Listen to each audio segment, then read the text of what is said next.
words like mother, from paperwork, from forms. You are not helping. You are actually making things worse, and you are providing more. You're providing confusion. And I'm going to be working with public authorities. The Minister for Women is also a health minister. We take this issue very seriously, and we will see what more we can do in order to provide clarity. Providing clarity is the key point. Okay. Dr. Caroline Johnson. Thank you, Madam Deputy Speaker. Madam Deputy Speaker, women's participation in sport is significantly lower than men. And we need to encourage more girls and women to participate in sport because it's good for their long-term health as well as their mental well-being. But we do hear stories, and I've heard stories in my constituencies, of women and girls being put off sport by the presence of males for safety, privacy or fairness reasons. Can I ask the Secretary of State what she is doing to encourage girls to participate in sport and to protect the integrity, fairness and privacy within women's sport? Thank you, Madam Deputy Speaker. This is something which I have said it's crucial sporting bodies understand. They are responsible for managing the rules in this space, and quite a lot of them have actually updated their guidance in order to reflect this, but not all of them. But young women in competitive sports shouldn't have to just silently accept that biological men will always beat them and take their chances to win gold. Generations of women before them have worked really hard to ensure that women have a place in sports, and those who excel get the reward for that and are recognised. So the Equality Act is not a barrier to fair sport for women. It permits it, and it even requires it. So I'll be working with my colleagues in DCMS. The Minister for Equality is also a DCMS minister, to ensure that fair sport is a right every woman and every girl can enjoy. Joanna Cherry. Thank you, Madam Deputy Speaker. Can I welcome the Secretary of State's commitment to evidence-based policy making and awaiting the outcome of the CAS review? She will be aware, like me, that the interim report of the CAS review stated that they'd heard from young lesbians who felt pressurised to identify as transgender male, and that's something that, as a lesbian, concerns me. But as well as evidence-based policy making, does she also think it's very important to be clear about what are and are not our obligations under international law? And does she agree with me that there's no international treaty to which the United Kingdom is a signatory which requires us to have a system of self-identification? The current system we have is legally compliant and is compliant with the ECHR. And while some people talk about self-ID as best practice, that is no more than an expression of their opinion. And does she also recognise that self-identification raises very real issues, not just for the safety of women and girls, but also for their privacy and dignity, and also for the rights of same-sex attracted people to freely associate? Secretary of State. Madam Deputy Speaker, my learned friend is absolutely right.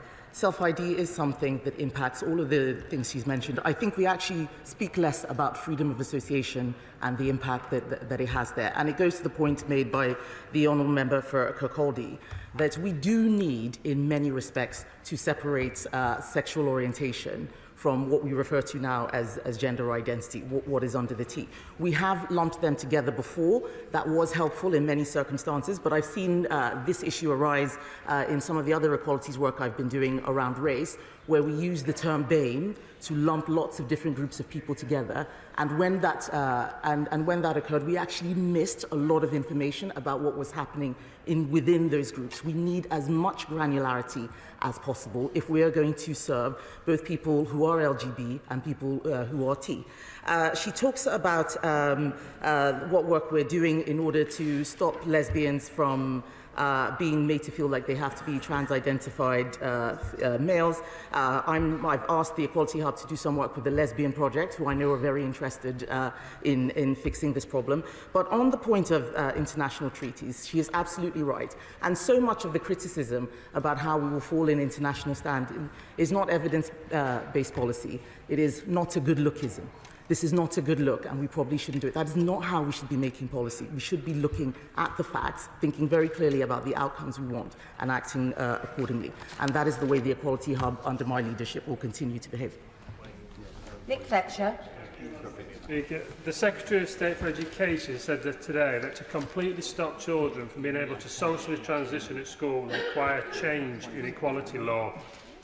Yet children who do socially transition can end up on a pathway to puberty blockers, cross-sex hormones and surgeries that leave them infertile, and which impact their bone and even their brain development.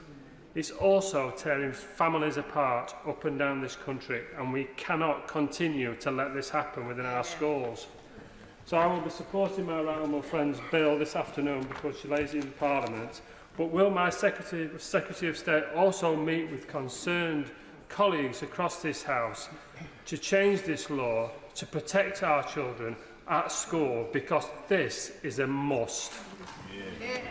I thank my honourable friend for his question. I should say I'm very happy to meet with members across the House on this issue, but I will stress that changing the law is not going to be easy. It is not going to be straightforward. It will need consensus broadly from across the House because of many of the issues which I have alluded to earlier. But to his earlier point around social transitioning, I think he's actually right. And it's probably worth me putting on the record what social transitioning is, because I know a lot of people may not necessarily be clear about what I'm referring to. Social transitioning is a relatively new phenomenon. It is rooted in gender identity theory, which I must stress is a very contested ideology. The term is often used to refer to a range of actions that a child may take to appear more like the opposite sex, accompanied by an expectation that they will be treated as if they are. This may include requests for a child to change their name, pronouns associated with them, uniform, or use different facilities from those provided for their biological sex.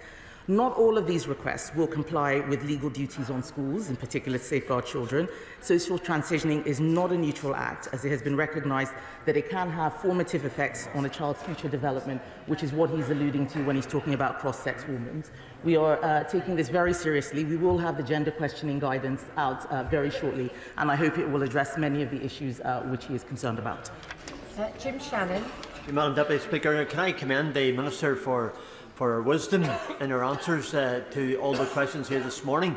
Will the Minister confirm that, similar to the fact that at 16 years old you can have a full driving licence in the United States of America, and yet you would not be able to apply for a full licence in the United Kingdom until our legal age is attained, and that this is the same premise in operation, and that our laws supersede other nations in this sovereign matter? In other words, decisions are made here by our Minister and our government. And not Stonewall. Yeah. I do think that we need to make sure that there is clarity across the board, that it is ministers in this country who are making those decisions very clearly and being held to account in Parliament as well. There are a lot of loopholes, I think, that have become apparent that allow people to change things through different means than via Parliament. Some of that is in changing the colloquial meaning of actually quite a lot of expressions. So bringing as much as possible into law to provide clarity, I think, will be really important.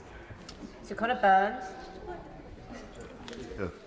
Could I invite my right honourable friend to agree with me that despite some of the rhetoric we've heard in the House today, the United Kingdom is an immeasurably better place to grow up as a gay person than it was in decades gone by, and that this House is at its best when it can find moderate consensus on what is right for our citizens. In that light, can I ask my right honourable friend if it is still the government's intention to bring forward conversion therapy ban legislation to this House? And if it is the case that the government intends to do that, will she give me and through me the House and the country an assurance that we will put often confused, vulnerable and frightened young people at the very heart of that, and that evidence-based decisions will inform the legislation the government brings forward? I'm very, very happy to confirm that. And can I please thank my right honourable friend for the very measured tone in which he asked his question. It is a model, I think, for members on the other side of the House. There is so much that we have done, even under this specific government, even under my watch. A lot of the work that we've been doing around our HIV action plan, around trans healthcare. We've established 5 new community-based clinics for adults in the country. There is a lot that we are doing, so it is wrong to characterize us as not caring about LGBT people. It also sends the wrong signal to our international partners. If they feel that we are not doing well, it is not because of what we're doing, it is what members across the House are saying. But Madam Deputy Speaker, if I may, The Right Honourable Gentleman asked a question about conversion practices. Can I just give a little bit more clarity about what it is we are doing? This is a longer answer than normal, but I know that this is a matter of deep interest across this House, so I would like to address my thinking fully. A commitment was given to publish a draft conversion practices bill for pre-legislative scrutiny. I am determined to meet this promise, as I know is the Minister for Equalities. Attempts at so-called conversion therapy are abhorrent and are largely already illegal. So what a bill would do is identify this as a particular threat to gay people and confirm the illegality of harmful processes intended to change someone's sexuality. In that time, since this bill was first promised, this issue has developed. Now, the threat to many young gay people is not conversion relating to their sexuality, but conversion relating to gender identity. Girls like Kira Bell, who were rushed onto puberty blockers by the NHS and had a double mastectomy, now regret the irreversible damage done to them. I believe that this is a new form of conversion therapy. Respected clinicians, like those who left Tavistock, have made clear they are fearful of giving honest clinical advice to a child, because if they do not automatically affirm and medicalise a child's new gender, they will be labelled transphobic. So whatever bill we do needs to address many of those issues, and that is why we are going to publish a draft bill. Stephen Doughty. Madam Deputy Speaker, it's a shame that the Secretary of State isn't making a full statement on the issue of conversion therapy, because it's indeed a concern of many members on the opposite side, and we'd like some actual facts, which she hadn't provided up until now. She also hasn't provided, Madam Deputy Speaker, the actual statutory instrument referred to in this statement. I don't see it lying on the table, it's not in the vote office, and it's not online. So we're not actually able to scrutinise the names of the countries. So perhaps from the dispatch box, she could list the countries which are to be added or removed to the list. Perhaps she could clarify whether the United States and its member states is one of those, and whether or not she has received any diplomatic representations, indeed from the United States or any of the others whose status is due to be changed, opposing the decision which she's announced today. Well done. Secretary of State. Madam Deputy Speaker, I apologise to the honourable gentleman. As far as I was aware, I was told that the statutory instrument has been laid. So this is used to be. It should be that should have been the case. But all of the details that he has asked for will be provided in the SI. I'm not going to read out a long list of countries at the dispatch box, but I will say that I personally have not received anything from the United States. I haven't received any particular message from them, so I don't think that that is an issue. Sir Simon Clarke. Deputy Speaker, and can I thank my right honourable friend for a clear and cogent explanation of why the government is taking the action that it has. Does she agree with me that as we seek to address this very sensitive, important issue, it is very important that we avoid the kind of language which we heard from the honourable gentleman for the Rhondda, precisely because it obscures the fact that we are trying to work in the interest of vulnerable young people in finding a legislative way forward which protects their interest, rather than sees them signposted, often prematurely, in a direction which is irreversibly harmful to them. Secretary of State. I completely agree with my right honourable friend. He said it far better than I could. Let's have the debate in this House, rather than having people out there have the debate, which creates the climate of fear that many people are referring to. But the harder they make it for people to speak honestly in this chamber, the worse the situation will get. So I would urge members across the House to please listen to my right honourable friend for Middlesbrough. The point he makes is really important. We in this House need to set an example. Shouting and barracking and calling people bigot and transphobic is not what is going to help LGBT people in this country. Dame Angela Eagle. Thank you, Madam Deputy Speaker. I wonder if the Secretary of State would talk about the implications if sex was defined in law as biological for those existing trans people.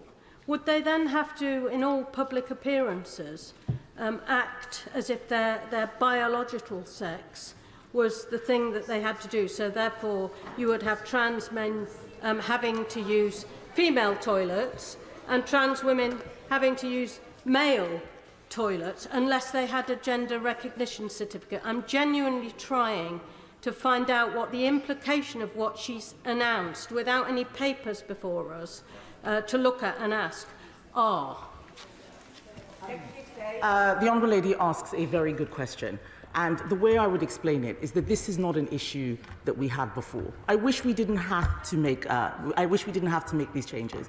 But the fact is, many trans people were living their lives peacefully and with dignity until others started exploiting the loopholes. It is not trans people that we are trying to limit. It is the predators who are using the loopholes and giving the trans community a bad name. So what we are trying to protect is the example I used before, male prisoners going into female prisons while claiming that they are the female. We need to continue to provide clarity because many public authorities are confused. They don't understand. People should use the toilets for their biological sex in the vast majority of cases. In some cases, that will be very difficult. But we need to provide more clarity so that predators do not exploit the loophole. That is what we're trying to do. As I said, in the vast majority of cases. But what we're trying to do is to protect vulnerable people. Tom Hunt. Speaker, it's the first time I've commented on this issue. Recently, this concept called the gender-bred person was found on a school intranet in Ipswich, and it promoted the idea that biology doesn't matter, it's all about what's in your head. It was complete self-identification. It also promoted outdated gender stereotypes. It had a list of hobbies and jobs associated with men and women. So presumably, if you like football, somebody might talk to you and say, well, actually, have you thought about actually being a boy, which is completely regressive. Does the Minister agree with me that there is no place for a gender-bred person in schools at all? And does she also agree with me that in primary schools we should be incredibly careful about promoting anything to do with gender ideology? Madam Deputy Speaker, my honourable friend raises a very good point, and it is one of the things that I am seeking to resolve. Because we have not provided clarity in the law, a lot of the space has been filled by many dubious organisations producing very, very dubious materials with no basis in biology, in the law whatsoever, but they're pushing it because they think that they get away with it. I think we as a government have a responsibility to clear out this material from schools. I think the Secretary of State for Education is looking at the materials that are being taught under RSHE. But it is very important, I think the point he makes is very clear, that primary school children in particular need to be protected. That is why the guidance we're going to be putting out on gender questioning children is going to address this issue, except in the most extreme safeguarding cases, and I expect that to include clinical advice. You should not be socially transitioning any primary school children at all or introducing them to this theory. Leonici.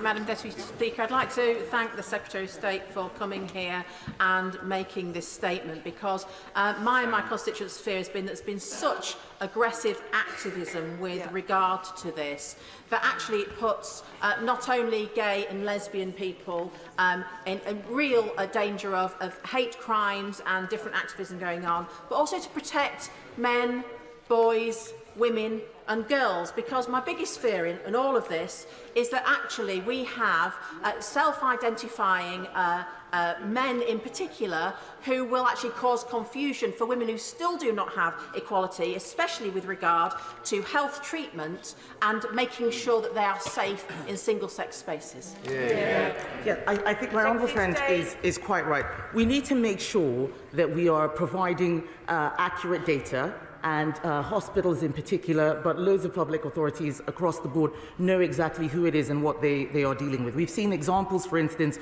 of people not receiving the right medical care because they were wrongly identified as the wrong sex because of possession of GRC or a self-declared difference in sex or gender. We need to make sure that that is not happening. We've seen issues across the board. The ONS is again looking at the census which it carried out to see what it can do to make things clearer, because it was quite obvious that many people who completed the census did not understand the question. And that is what we're trying to say, that this is a new space, a new area. Lots of things are developing. We should not be rushing to legislate. We should be legislating very carefully. That is why many of the things people have been expecting are taking time. We're waiting for the CAS review, but we will carry out this work. Jonathan Lord. A few years ago, a loving, caring, intelligent, thoughtful married couple came to me in my surgery, very distressed, because they just found out that their child had been questioning their gender at school, and the school for several months had not informed them. This child had been counselled by 2 adults who had no appropriate qualifications at all. As we seek clarity on the law and the guidelines here, can my right honourable friend reassure me that parents will be informed and included in those conversations, except in the most extraordinary circumstances?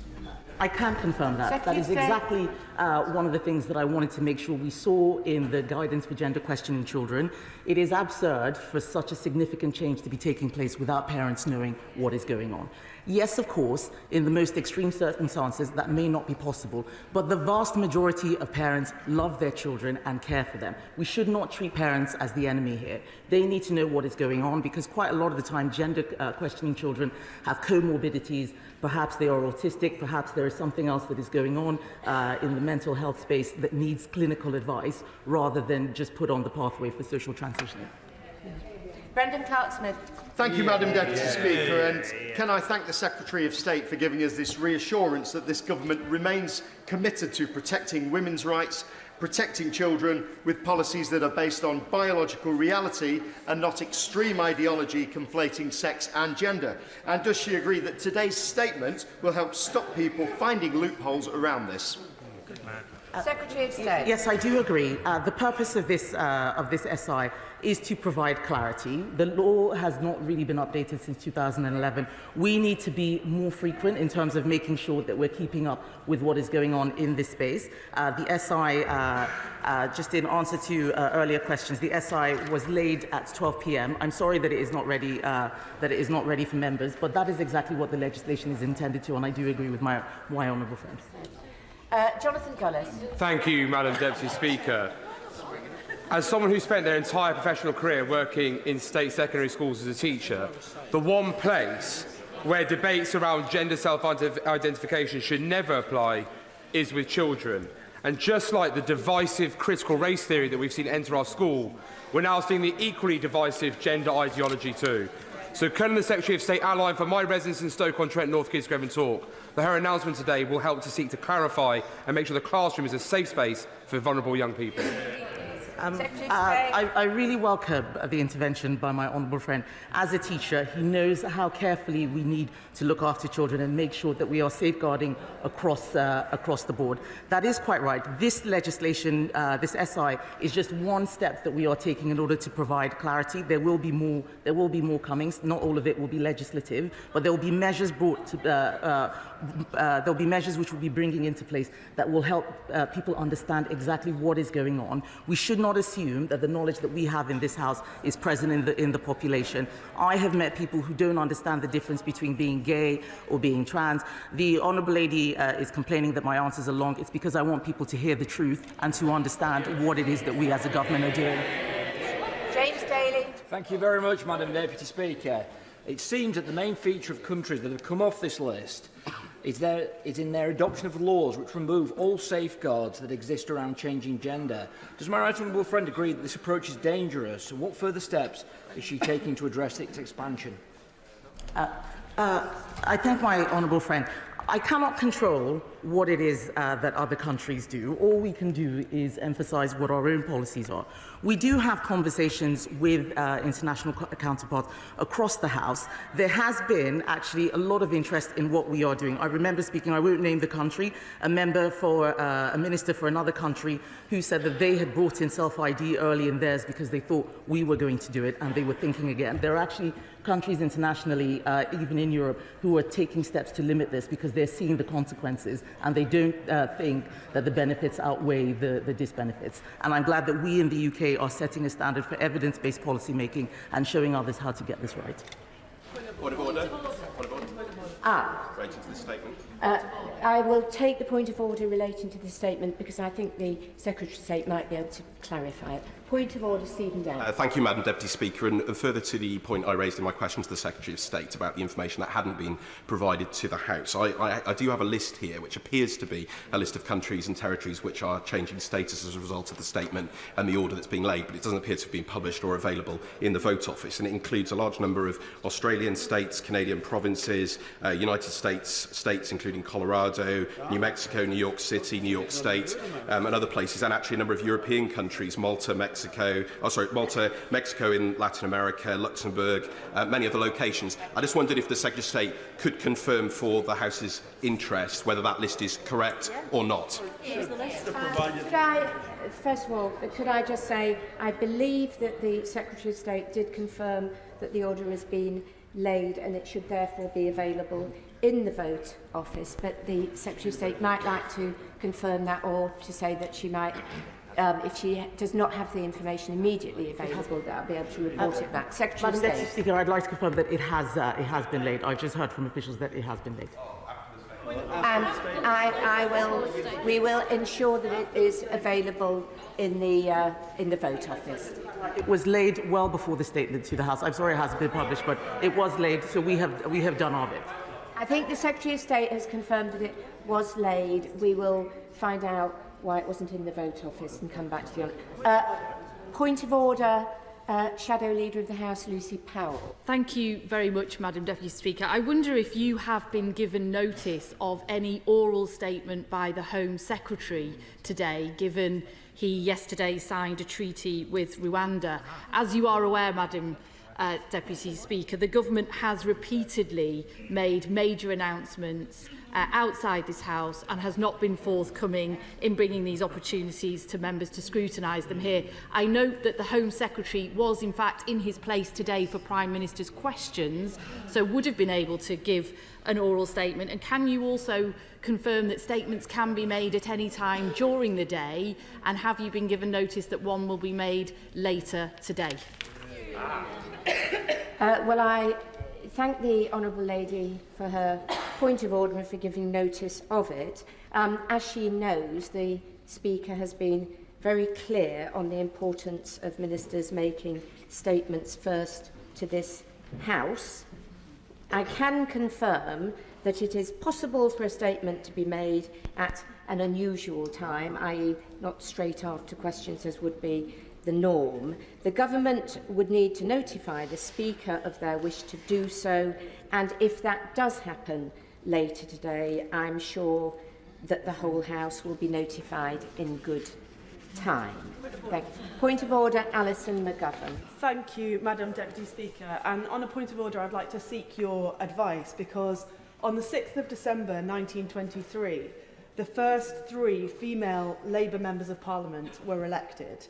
Margaret Bonfield, Dorothy Jewson and Susan Lawrence. And these 3 women, Madam Deputy Speaker, campaigned tirelessly for election against all odds. And between 1929 and 1931, Margaret Bonfield became the UK's first woman cabinet minister after being named the Minister of Labour.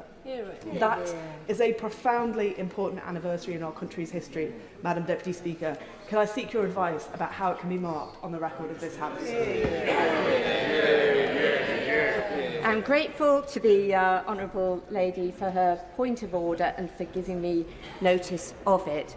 All I can say is that I think the Honourable Lady has answered her own point of order in drawing our attention to this anniversary in the way that she has done. Order.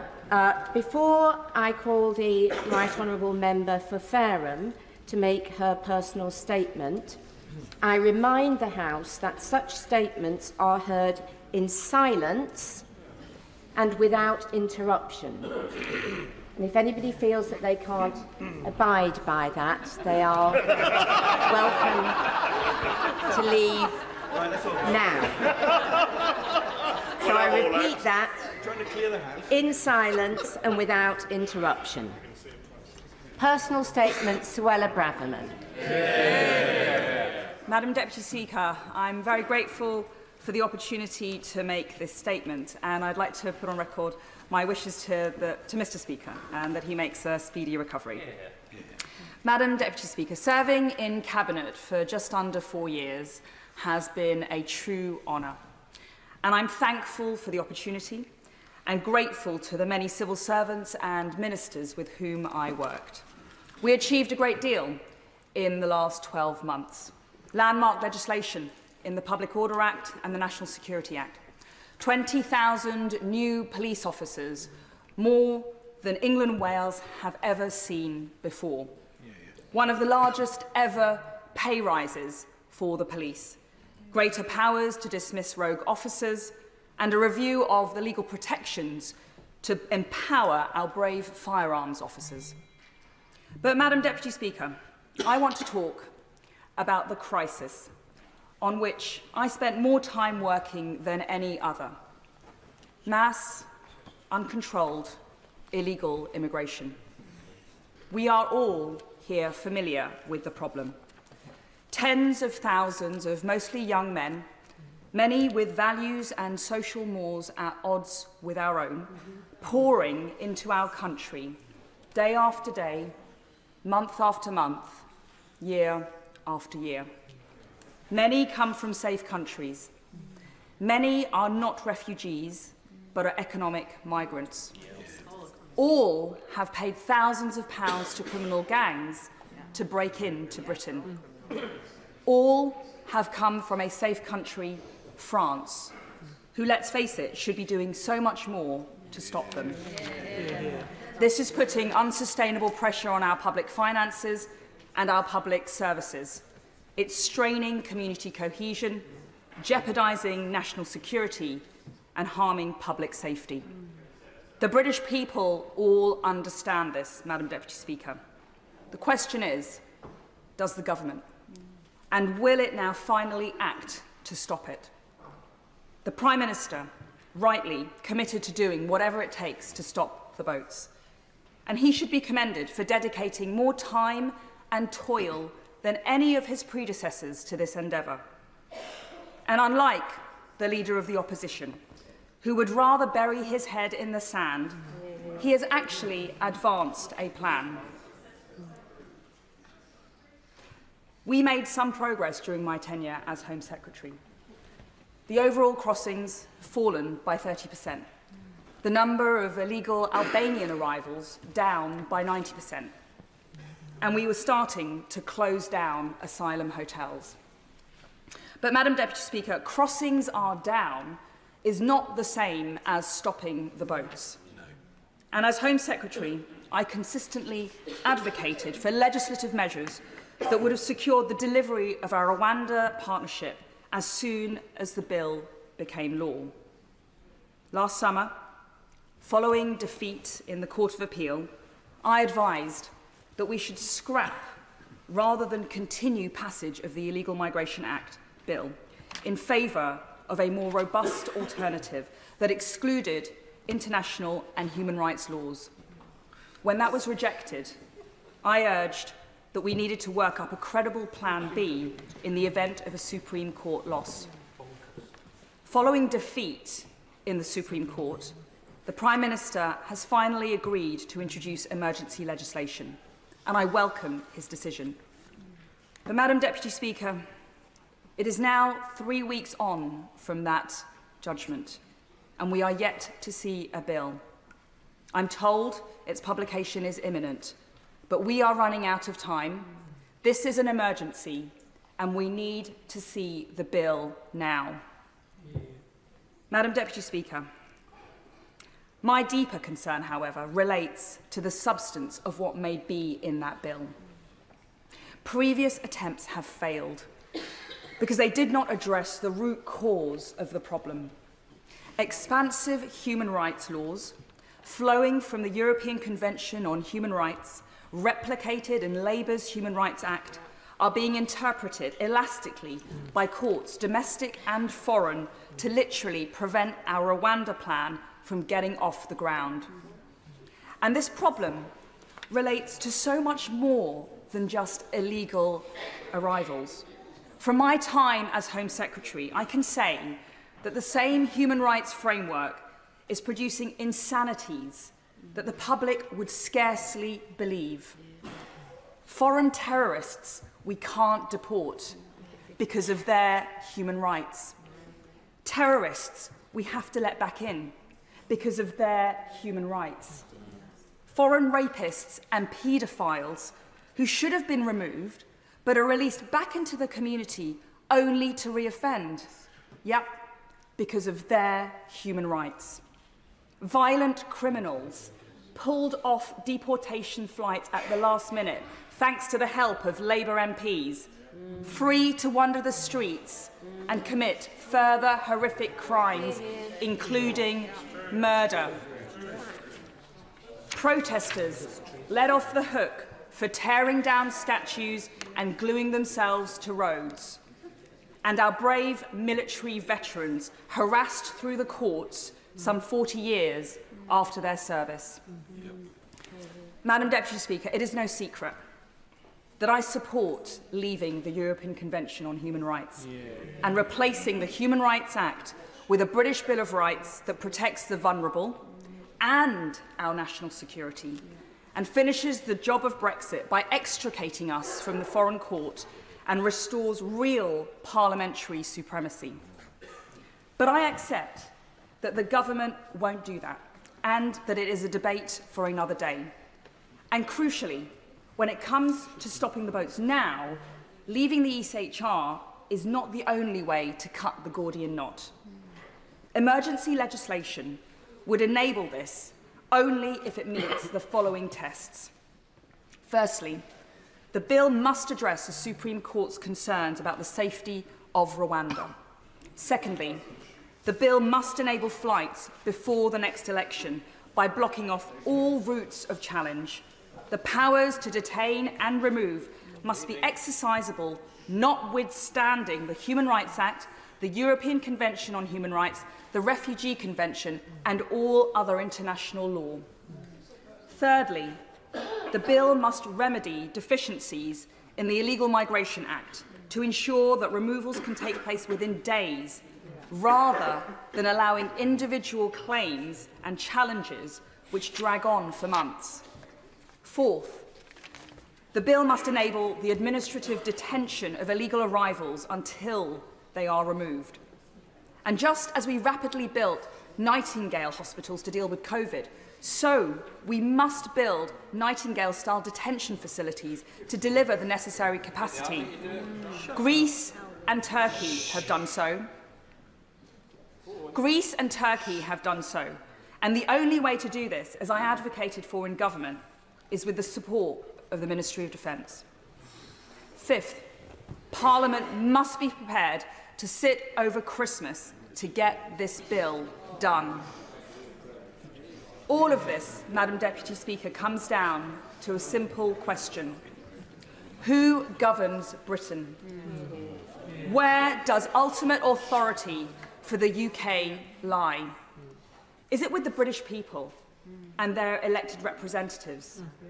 Or is it in the vague, shifting and unaccountable concept of international law? On Monday, Madam Deputy Speaker, the Prime Minister announced measures that start to better reflect public frustration on legal migration. He can now follow that up with a bill that reflects public fury on illegal migration and actually stop the boats. Finally, Madam Deputy Speaker, it is now or never. The Conservative Party faces electoral oblivion in a matter of months if we introduce... The Conservative Party faces electoral oblivion in a matter of months if we introduce yet another bill destined to fail. Do we fight for sovereignty, or do we let our party die? Now, I may not have always found the right words in the past, Madam Deputy Speaker, but I refuse to sit by and allow us to fail. The trust that millions of people placed in us cannot be discarded as an inconvenient detail.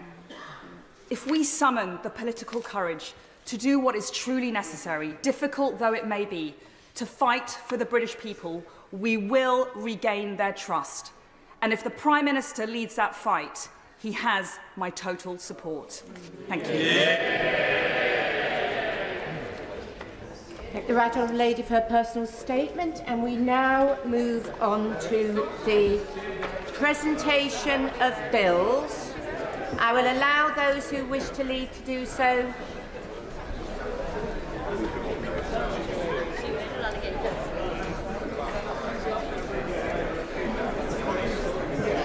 quickly and quietly as possible.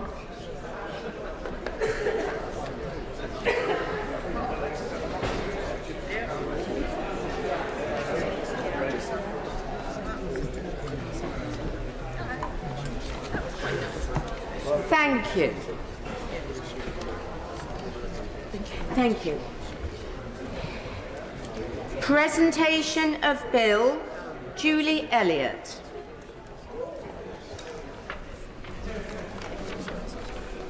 Building Societies Act 1986 Amendment Bill. Second reading what day? Friday, 19th of January 2024.